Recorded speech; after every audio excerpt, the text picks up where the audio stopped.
وقال الله تعالى في مقام آخر أتخشونهم فالله أحق أن تخشوه إن كنتم مؤمنين۔ تمام قسم کی حمد و ثنا، تعریف و ستائش،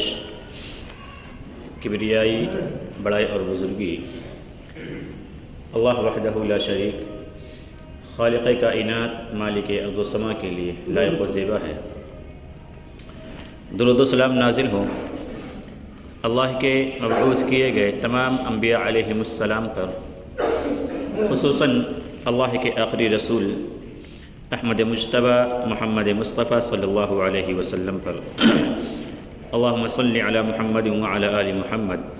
کما صلیت علی ابراہیم وعلی آل ابراہیم انک حمید مجید۔ اللہم بارک علی محمد وعلی آل محمد کما بارکت علی ابراہیم وعلی آل ابراہیم انک حمید مجید۔ حضرات سامعین،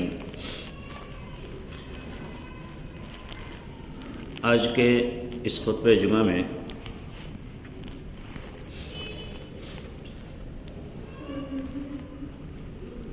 آپ کے سامنے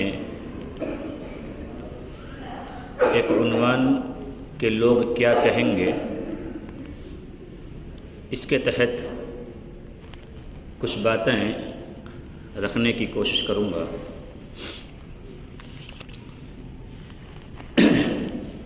تمہید کے طور پر یہ بات جان لیں کہ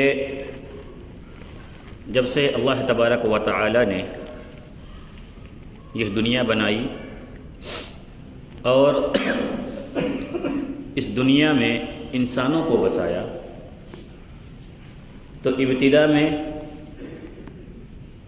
وہ لوگ صرف ایک اللہ وحدہ لا شریک کی عبادت کرنے والے، اسی کی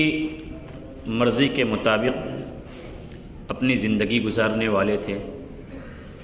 عزت اور ذلت کا معیار صرف اللہ رب العالمین کو سمجھتے تھے، اللہ رب العالمین کو جانتے تھے۔ لیکن جیسے جیسے زمانہ آگے بڑھتا گیا، لوگوں میں خرابیاں آنی شروع ہوئیں، چنانچہ شرک کا آغاز نوح علیہ السلام کے زمانے سے شروع ہو جاتا ہے، اور پھر اس دنیا کے اندر خرابیاں اور برائیاں پیدا ہوتی چلی گئیں، جو آج ہم سبھی دیکھ رہے ہیں۔ اس وقت سے، جب سے اس دنیا میں خرابیاں آئیں لوگوں کے اندر اور برائیوں نے جنم لیا، تو ان تمام لوگوں کا جب ہم جائزہ لیتے ہیں تو یہ معلوم ہوتا ہے کہ دنیا کے لوگ 3 طبقات میں، 3 درجوں میں تقسیم ہو گئے۔ جب سے دنیا کے اندر برائی کا دورہ ہوا، برائی کا چلن ہوا، اس وقت سے لے کر آج تک لوگوں کے 3 طبقات ہیں، اور انہی 3 طبقات میں، 3 درجات میں لوگ تقسیم ہوئے ہیں، بٹے ہوئے ہیں۔ ان میں سے پہلا طبقہ وہ ہے جو صرف اللہ رب العالمین کے حکم کے مطابق اپنی زندگی گزارتا ہے، جو عزت اور ذلت کا معیار اللہ رب العالمین کو سمجھتا ہے۔ تو یہ پہلا طبقہ ہے جو اللہ رب العالمین کے حکم کے مطابق، اس کی مرضی کے مطابق اپنی زندگی گزارتا ہے۔ اور دوسرا طبقہ جو اسلام کے علاوہ کسی دوسرے دین کسی دوسرے مذہب کو صحیح مانتا ہے اور اس دین اس مذہب کو صحیح مان کر کے وہ زندگی گزارتا ہے. اور تیسرا طبقہ ہے جو نہ اللہ کو مانتا ہے، یعنی نہ اسلام کے مطابق اپنی زندگی گزارتا ہے، اور نہ ہی اسلام کے علاوہ کسی اور دین یا دھرم کو سچا اور صحیح مان کر اس کے مطابق زندگی گزارتا ہے. یعنی اسلام کے علاوہ اور اسلام کے علاوہ جو مذاہب ہیں ان مذاہب کو ترک کر کے یہ تیسرا طبقہ اپنی زندگی گزارتا ہے. اس کا کسی مذہب سے کسی دھرم سے کوئی واسطہ نہیں ہے، کوئی لین دین نہیں ہے، بلکہ اس طبقے کا کہنا یہ ہے انا وجدنا آباءنا کذالک یفعلون، کہ ہم نے اپنے باپ دادا کو ایسے ہی پایا سو ہم ایسے ہی کرنے والے ہیں، ایسے ہی زندگی گزارنے والے ہیں. ان تینوں طبقات میں اگر ہم غور و فکر کریں تو معلوم ہوتا ہے کہ جو سب سے پہلا طبقہ ہے، یعنی جو اسلام کے ماننے والے ہیں، جو اللہ رب العالمین کی مرضی کے مطابق اپنی زندگی گزارنے والے ہیں، جو اللہ رب العالمین کو راضی کرنے والے لوگ ہیں، وہ سب سے بہترین لوگ ہیں، وہ سب سے بہترین طبقہ ہے. اور دوسرا طبقہ جو اسلام کے علاوہ کسی اور دین کو صحیح سمجھ کر اپنی زندگی گزارتا ہے، تو اس طبقے کے بارے میں یہ امید کی جا سکتی ہے کہ اگر وہ حق کا متلاشی ہے تو وہ کہیں نہ کہیں کبھی نہ کبھی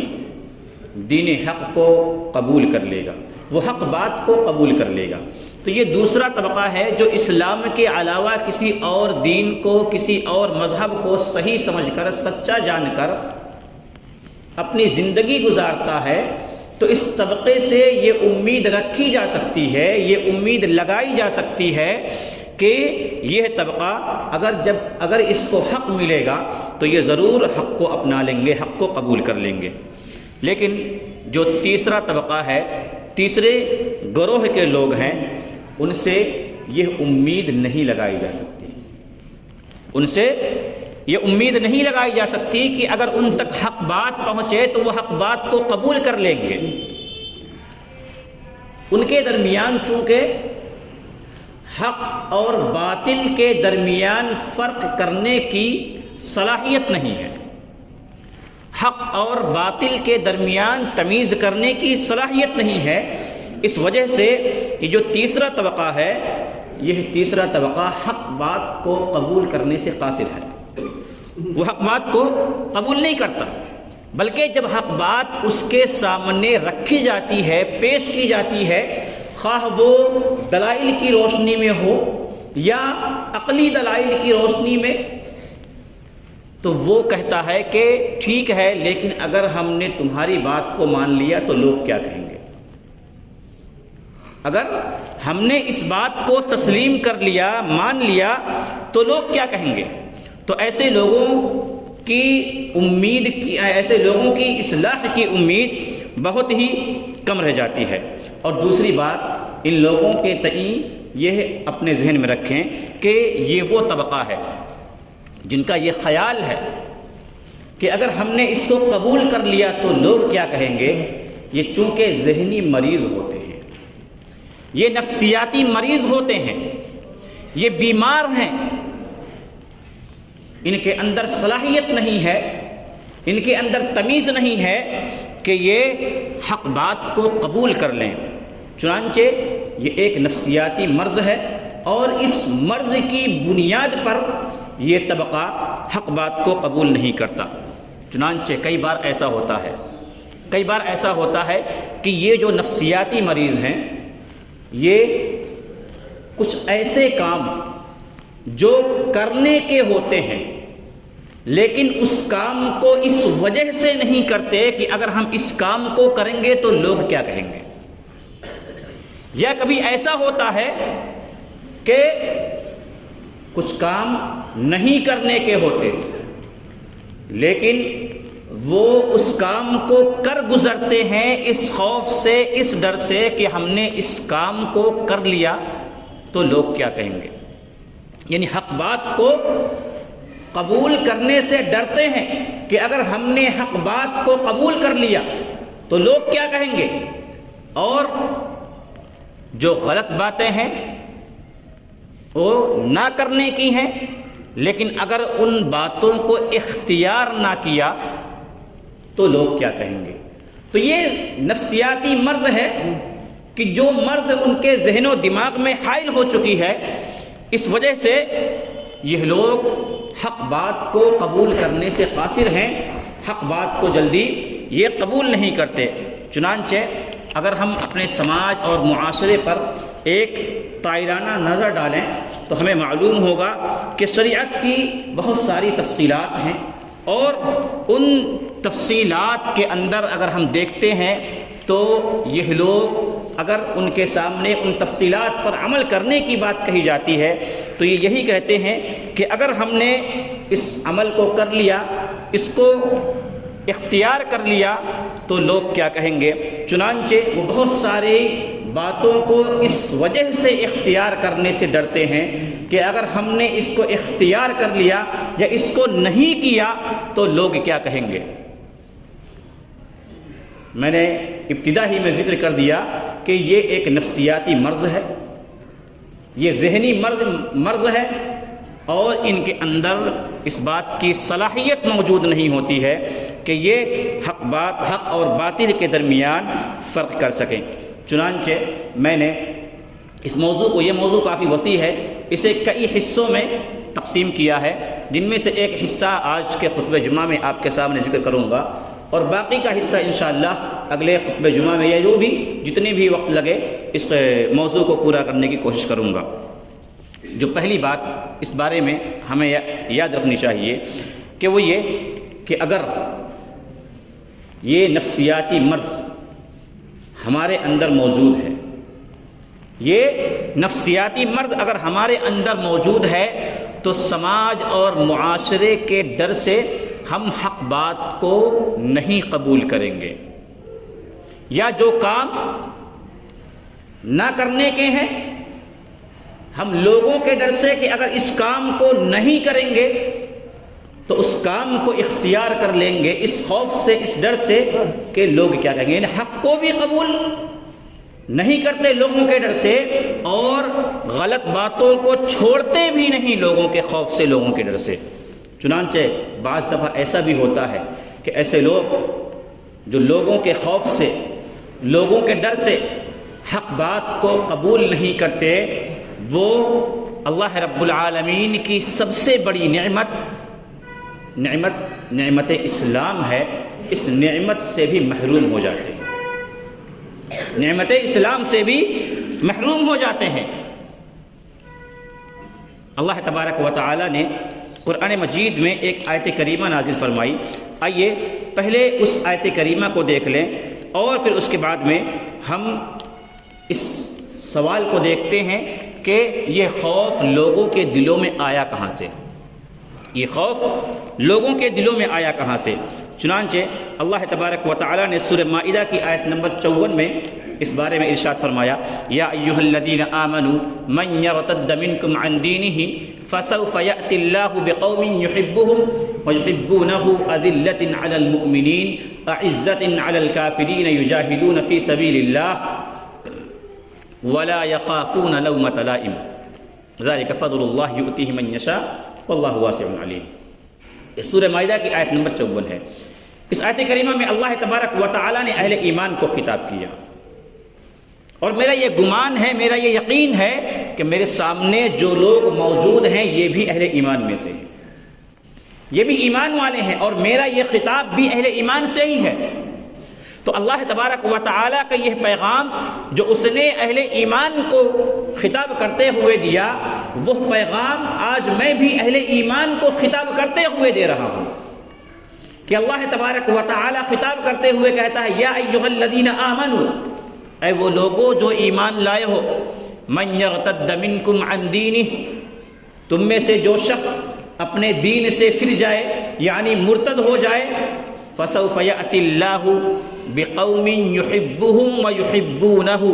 تو عن قریب اللہ رب العالمین ایسے لوگوں کو لائے گا، یحبهم جو اس سے محبت کرنے والے ہوں گے، ویحبونہ اور وہ یعنی اللہ ان سے محبت کرنے والا ہوگا۔ اگر دین اسلام سے تم پھر جاتے ہو تو تمہاری جگہ اللہ رب العالمین ایسے لوگوں کو لائے گا جو اللہ سے محبت کرنے والے ہوں گے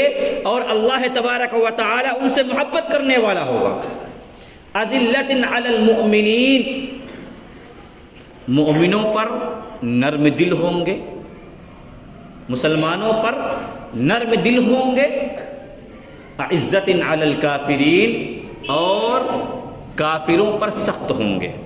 یجاہدون فی سبیل اللہ، ایسے لوگ ہوں گے جو اللہ رب العالمین کی راہ میں جہاد کرنے والے ہوں گے۔ ولا یخافون لومۃ لائم، ولا یخافون لومۃ لائم، یہ کون لوگ ہوں گے کہ انہیں کسی کی ملامت کا خوف نہیں ہوگا، انہیں کسی کے کہنے کا خوف اور ڈر نہیں ہوگا۔ وہ اس بات سے ڈرنے والے نہیں ہوں گے کہ اگر میں نے یہ نہیں کیا تو لوگ کیا کہیں گے، اگر میں نے اس کام کو نہیں کیا یا اس کام کو چھوڑ دیا تو لوگ کیا کہیں گے، اس بات سے خوف کھانے والے نہیں ہوں گے، ڈرنے والے نہیں ہوں گے۔ کہ اللہ رب العالمین نے اہل ایمان کی ایک صفت بیان فرمائی کہ جو اللہ رب العالمین کے مومن بندے ہوں گے، جو رب العالمین سے محبت کرنے والے ہوں گے اور جن سے ان کا رب محبت کرنے والا ہوگا، یہ وہ لوگ ہوں گے کہ ان کے دلوں میں اس بات کا خوف اور ڈر نہیں ہوگا کہ اگر میں نے اس کام کو انجام دے دیا یا اس کام کو انجام نہ دیا تو لوگ کیا کہیں گے۔ تو یہ آیت کریمہ بتلاتی ہے کہ اللہ رب العالمین کے مومن بندے وہ ہیں، اللہ رب العالمین سے محبت کرنے والے بندے وہ ہیں۔ اللہ رب العالمین جن بندوں سے محبت کرتا ہے یہ وہ بندے ہیں کہ جو اس بات سے خوف نہیں کھاتے، اس بات سے ہرگز نہیں ڈرتے کہ اگر میں نے حق بات کو قبول کر لیا یا اگر میں نے اس غلط کام کو جو ہمارے سماج اور معاشرے میں رائج ہے اگر میں نے اس کو اختیار نہ کیا تو لوگ کیا کہیں گے۔ تو ایسے لوگ، ایسے اللہ کے بندے ڈرنے والے نہیں ہوں گے۔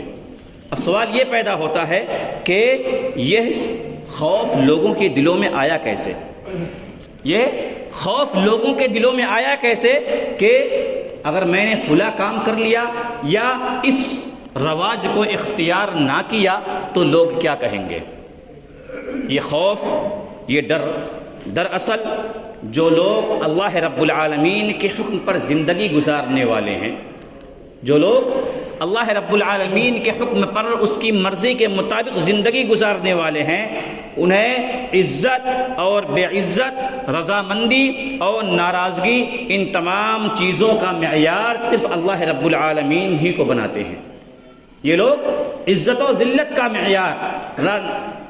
رضامندی اور ناراضگی کا معیار صرف اللہ رب العالمین کو تسلیم کرتے ہیں کہ اگر میرا رب مجھ سے راضی ہے، پوری کائنات ناراض ہو جائے، اگر اللہ رب العالمین اس کام کے کرنے سے مجھے عزت دے رہا ہے، پوری کائنات مجھے ذلت و رسوائی کی عمیق گہرائی میں ڈال دے، میں اللہ رب العالمین کی رضامندی کے خلاف، ناراضگی کے خلاف، اس کی رضامندی کے خلاف کوئی کام کرنے والا نہیں، اللہ کو ناراض کرنے والا کوئی کام کرنے والا نہیں ہوں۔ تو یہ خوف چونکہ اس لوگوں کے دلوں میں اس طریقے سے آیا کہ جب ان کے دلوں سے یہ معیار زندگی، یہ معیار خوف ختم ہو گیا، یعنی وہ جب اللہ رب العالمین کو معیار عزت اور معیار رضامندی تسلیم کرنا چھوڑ دیا، تب لوگوں کے دلوں میں یہ خوف آیا۔ جب لوگوں کے دلوں میں لوگوں کا خوف آ گیا کہ اگر میں نے اس کام کو نہیں کیا کہ تو لوگ کیا کہیں گے، لوگوں نے جب عزت اور ذلت اپنے سماج اور معاشرے میں تلاش کرنا شروع کر دیا، لوگوں کے درمیان سے عزت اور ذلت کو ڈھونڈنا شروع کر دیا، تب سے لوگوں کے دلوں میں یہ خوف آیا، یہ ڈر آیا کہ اگر میں نے ایسا نہیں کیا تو لوگ کیا کہیں گے۔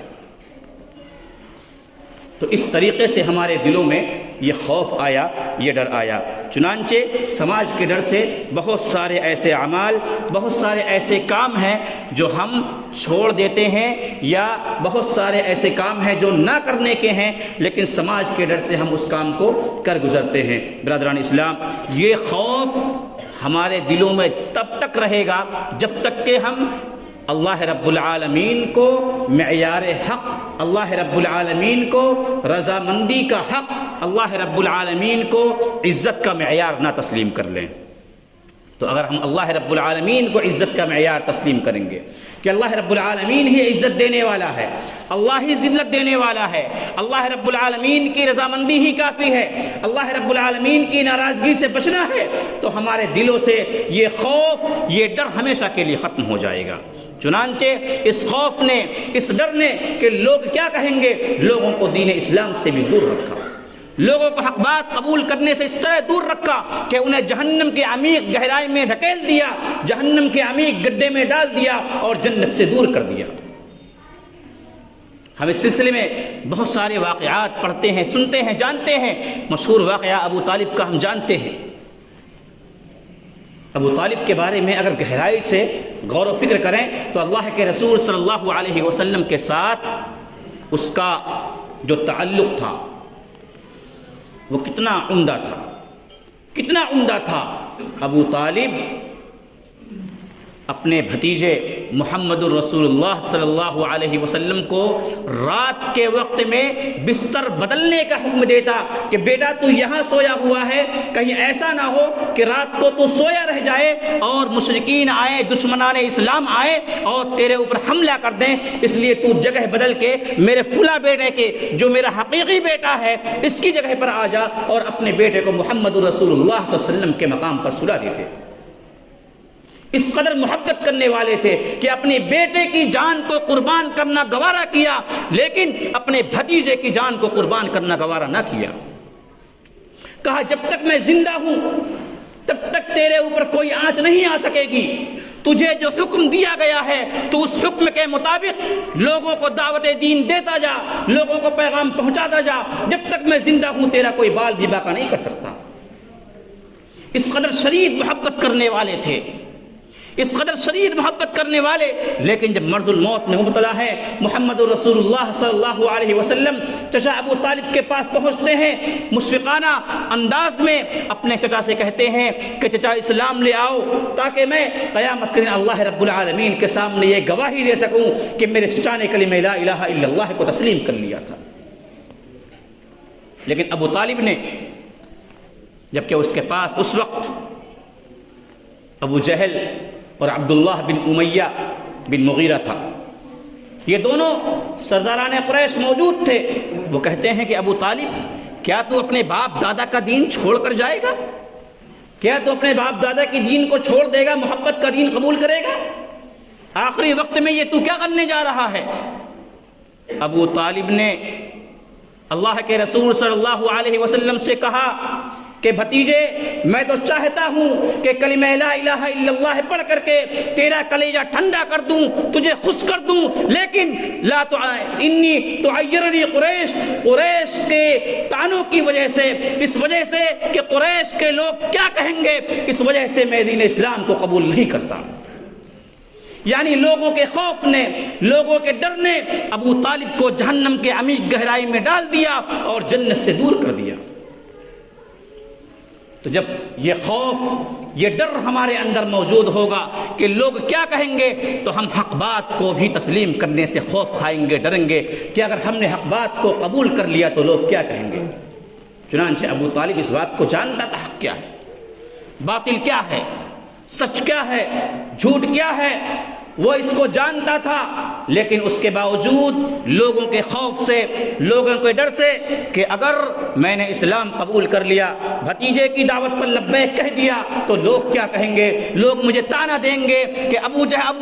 طالب مرتے مرتے اپنے باپ دادا کا دین چھوڑ کر چلا گیا۔ لہذا ابو طالب نے اعلان کیا کہ انا وجدنا آباءنا، کہ اب اپنے باپ دادا کے دین پر مرتا ہوں۔ تو یہ خوف، یہ ڈر لوگوں کو دین اسلام سے دور کر دیتا ہے، حق بات قبول کرنے سے دور کر دیتا ہے۔ اللہ کے رسول صلی اللہ علیہ وسلم نے جب ہجرت کر کے مدینہ پہنچے تو آپ صلی اللہ علیہ وسلم نے کئی سارے خطوط حکمرانوں کی جانب روانہ کیے، حکمرانوں کی جانب روانہ کیے۔ ان خطوط میں دعوت اسلام کی دعوت اسلام پر ایمان لانے کی دعوت تھی کہ اسلام پر ایمان لے آؤ، اسلام کو قبول کر لو۔ چنانچہ آپ صلی اللہ علیہ وسلم نے دحیہ کلبی رضی اللہ تعالی عنہ کے ہاتھوں سے بصرہ کے اندر ایک شخص کو ایک خط بھیجا۔ اس نے وہ خط وہاں سے روم کا جو عظیم بادشاہ تھا ہرقل، اس کی جانب وہ خط روانہ کیا۔ وہ خط جب ہرقل کے پاس پہنچتا ہے اور اس خط میں یہ لکھا ہوا تھا بسم اللہ الرحمن الرحیم محمد بن عبد اللہ ورسولہ الی ہرقل، کہ اللہ رب العالمین کے نام سے جو کہ رحمان ہے رحیم ہے، اور یہ جو خط ہے یہ روم کے بادشاہ، روم کا جو عظیم بادشاہ ہے اس کی خدمت میں ہے، محمد بن عبداللہ کی طرف سے جو کہ اللہ کے رسول ہیں۔ یہ خط ہرقل کی بارگاہ میں پہنچتا ہے، اس میں لکھا رہتا ہے، اس کے بعد کہا جاتا ہے کہ اللہ کے نبی صلی اللہ علیہ وسلم نے جو بات لکھوائی سلام علی من اتبع الہدی، اس نے خط کھولا اور پڑھا سلام علی من اتبع الہدی، کہ تم پر سلامتی ہو اگر تم اسلام کو قبول کر لیتے ہو، اگر تم اسلام کو مان لیتے ہو تو تم پر سلامتی ہو۔ اس کے بعد لکھا گیا اما بعد فإنی ادعوک بدعایت الاسلام اسلم تسلم، کہ میں تمہیں دین اسلام کو قبول کرنے کی دعوت دیتا ہوں، اگر تم نے دین اسلام کو قبول کر لیا تسلیم تو سلامتی میں رہو گے، دنیا میں بھی اور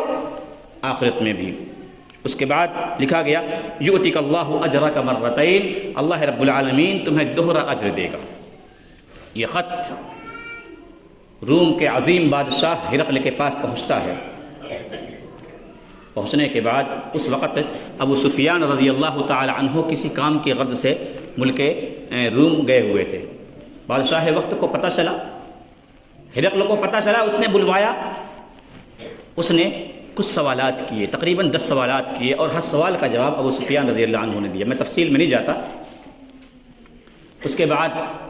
اس نے کہا کہ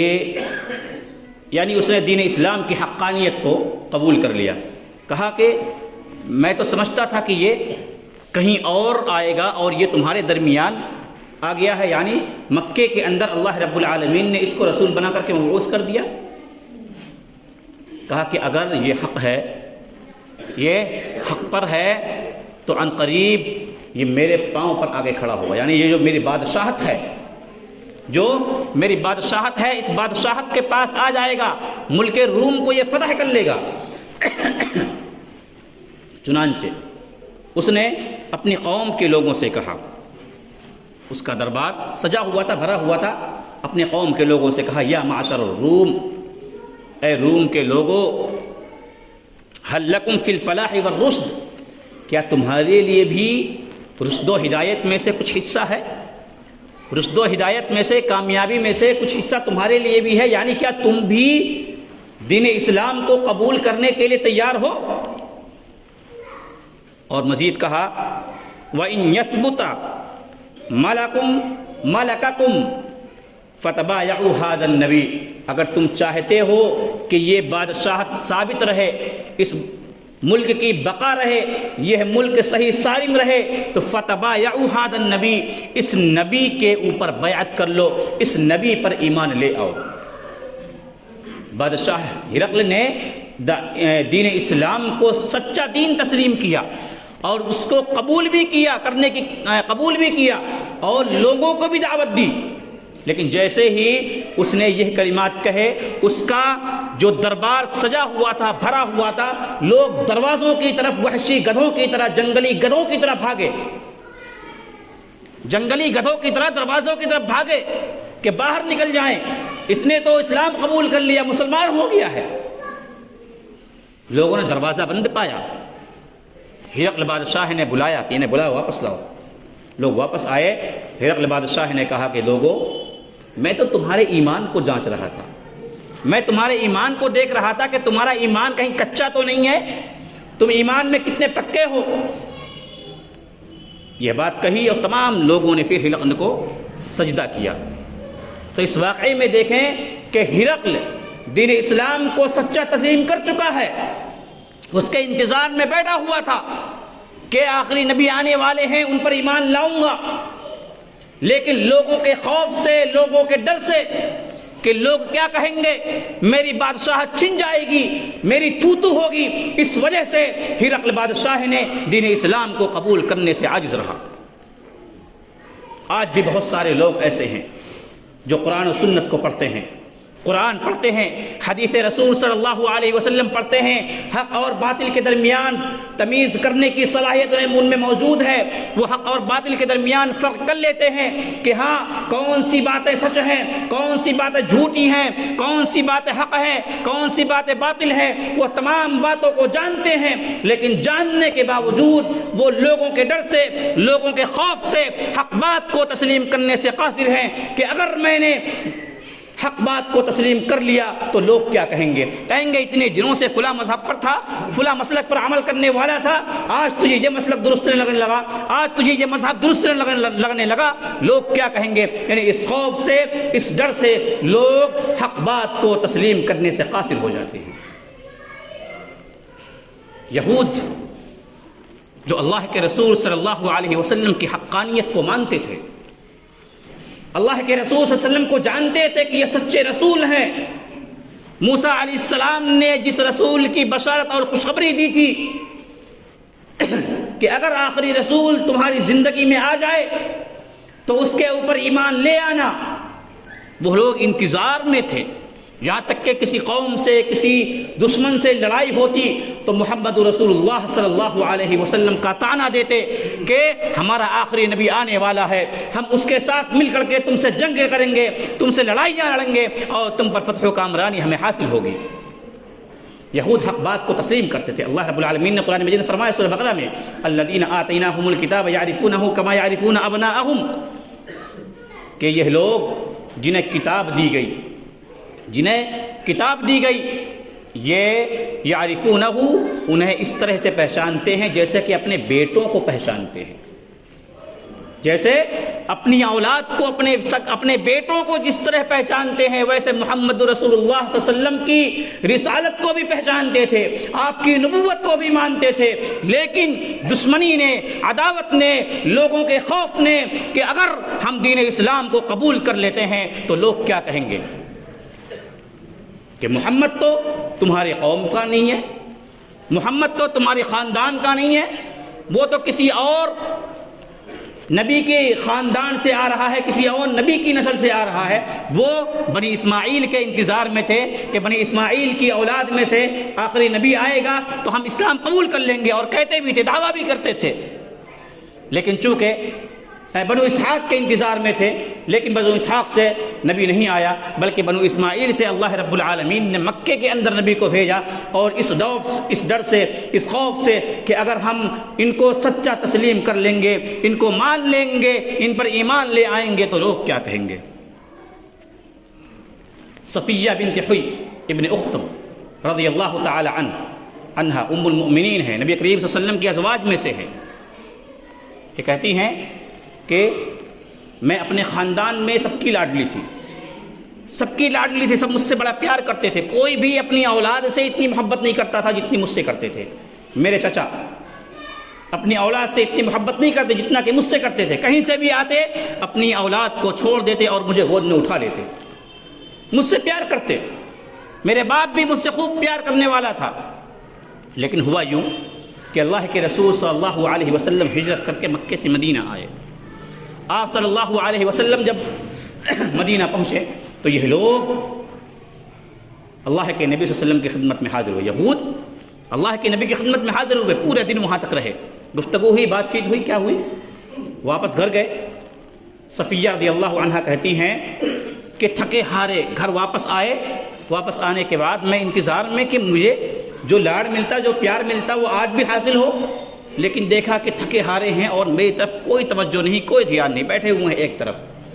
چچا میرے باپ سے معلوم کرتا ہے کہ تمہارا کیا خیال ہے، کیا خیال ہے، وہ اللہ کا نبی ہے، سچا رسول ہے۔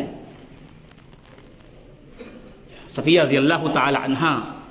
کے والد کہتے ہیں کہ ہاں وہ سچا رسول ہے، وہ جو دین لے کر آیا وہ برحق ہے۔ چنانچہ پھر کہتے ہیں ان کے چچا پھر کیا خیال ہے، کہتا ہے عداوت، دشمنی، میں اس سے عداوت رکھوں گا، دشمنی رکھوں گا، میں اس کے اوپر ایمان نہیں لاؤں گا۔ تو حق بات کو جانتے تھے لیکن حق بات کو قبول نہیں کیا۔ اللہ کے رسول صلی اللہ علیہ وسلم نے فرمایا کہ اگر یہود کے 10 لوگ جو بڑے بڑے سردار تھے، جو امراء تھے، اگر یہ لوگ اسلام قبول کر لیں تو پوری یہودیت اسلام کو قبول کر لے گی، لیکن انہوں نے اسلام قبول نہیں کیا۔ تو آج بھی ہمارے درمیان، ہمارے اندر یہ خوف، یہ ڈر موجود ہے کہ اگر ہم حق بات کو قبول کر لیں گے تو لوگ کیا کہیں گے۔ چنانچہ قرآن و سنت کو پڑھتے ہیں، جانتے ہیں، حق اور باطل کو جانتے ہیں، لیکن صرف لوگوں کے خوف سے، لوگوں کے ڈر سے، چونکہ ہم نے عزت اور ذلت کا معیار لوگوں کو تسلیم کر لیا ہے، لوگوں کے درمیان اپنی عزت تلاشتے ہیں، اس خوف سے، اس ڈر سے ہم حق بات کو قبول نہیں کرتے۔ وہ باتیں جو اللہ اور اس کے رسول صلی اللہ علیہ وسلم کی ہیں، جس کے مطابق ہمیں زندگی گزارنی چاہیے، جن کے بارے میں اللہ کے رسول صلی اللہ علیہ وسلم نے جنتی ہونے کا سرٹیفکیٹ دے دیا ہے، ان تمام باتوں کو جانتے ہوئے ہم حق بات صرف اس وجہ سے قبول نہیں کرتے کہ اگر ہم نے حق بات کو قبول کر لیا تو لوگ کیا کہیں گے۔ برادران اسلام، یہ ایسا مرض ہے، ایسا نفسیاتی مرض ہے، ایسا ذہنی مرض ہے کہ اگر ہمارے دل میں، ہمارے وہم و خیال میں یہ مرض موجود رہا تو ہم بھی ان تمام لوگوں کی طرح جنہوں نے لوگوں کے خوف سے، لوگوں کے ڈر سے حق بات کو قبول نہیں کیا، ہم بھی انہی کی طرح حق بات کو قبول نہ کریں گے اور انہی کے نقش قدم پر چلتے ہوئے انا وجدنا آباءنا کذالک یفعلون کہیں گے کہ ہم نے اپنے باپ دادا کو اسی نقش قدم پر پایا ہے، اسی راہ پر پایا ہے، اس لیے ہم بھی اسی نقش قدم پر چلیں گے اور اسی نقش قدم پر چلتے ہوئے ہم بھی جہنم کی گہرائی میں داخل ہو جائیں گے۔ اس لیے ضرورت اس بات کی ہے کہ جب حق بات واضح ہو جائے، حق بات ثابت ہو جائے تو حق بات کو تسلیم کر لیں اور عزت اور ذلت کا معیار صرف اور صرف اللہ رب العالمین کو بنا لیں۔ اگر ہم نے اس کام کو انجام دے لیا تو یقیناً دنیا میں بھی ہمیں سرخروئی حاصل ہوگی اور آخرت میں بھی ہمیں نجات حاصل ہوگی۔ اللہ رب العالمین سے دعا ہے کہ اللہ تبارک و تعالی ہم تمام مسلمانوں کو قرآن و سنت کے مطابق اپنی زندگی گزارنے کی توفیق نصیب فرمائے۔